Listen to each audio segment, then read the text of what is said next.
নারায়ে তাকবীর, নারায়ে তাকবীর।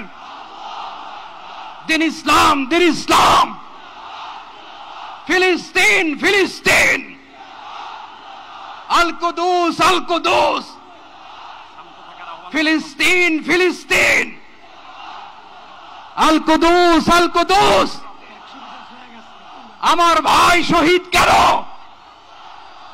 জাতিসংঘ জবাব চায়। গাজায় গণহত্যা কেন?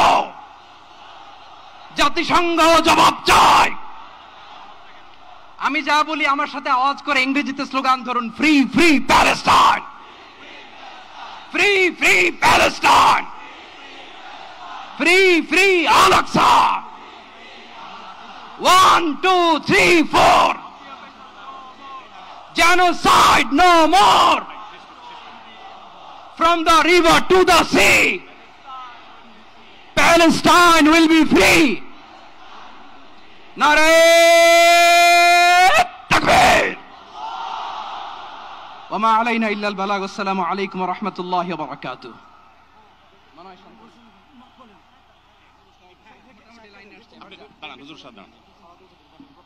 সময়ত উপস্থিতি, আমরা শুধুমাত্র আপনাদেরকে শান্ত করবার জন্য কিছু স্লোগান দেওয়ার চেষ্টা করেছি। আমি এই মুহূর্তে মঞ্চে ডেকে নিচ্ছি বাংলাদেশ জাতীয়তাবাদী দলের স্থায়ী কমিটির সদস্য জনাব সালাউদ্দিন আহমদ। জনাব সালাউদ্দিন আহমদকে আমি মঞ্চে আসার জন্য বিনীতভাবে অনুরোধ করছি। এবারে আমি অনুরোধ করছি মঞ্চে আসার জন্য দৈনিক আমার দেশ সম্পাদক জনাব মাহমুদুর রহমানকে। এবার আমি অনুরোধ করছি মঞ্চে আসার জন্য বাংলাদেশ জামাত ইসলামীর সেক্রেটারি জেনারেল অধ্যাপক মিয়া গোলাম পরোয়ার। এবারে আমি মঞ্চে ডেকে নিচ্ছি ইসলামী আন্দোলন বাংলাদেশের নায়েবে আমির মুফতি ফয়জুল করিম হাফিজাহুল্লাহকে বিনীতভাবে মঞ্চে আসার জন্য হুজুরকে অনুরোধ করছি। এবার আমি মঞ্চে আসার জন্য অনুরোধ করছি বাংলাদেশ খেলাফত মজলিসের মাননীয় আমির জনাব মাওলানা মামুনুল হক হাফিজাহুল্লাহকে মঞ্চে আসার জন্য বিনীতভাবে অনুরোধ করছি। জনাব মাহমুদুল হাসান সোহাগকে মঞ্চে আসার জন্য বিনীতভাবে অনুরোধ করছি। জনাব লতিফুল ইসলাম শিবলিকে মঞ্চে আসার জন্য বিনীতভাবে অনুরোধ করছি। প্রফেসর মুখতার আহমদকে মঞ্চে আসার জন্য অনুরোধ করছি। হযরত মাওলানা মুফতি সাখাওয়াত হোসেনকে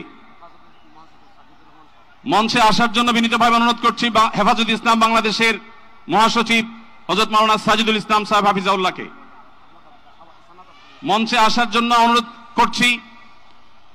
এনসিপির অন্যতম নেতা জনাব হাসনাত আব্দুল্লাহকে মঞ্চে আসার জন্য অনুরোধ করছি।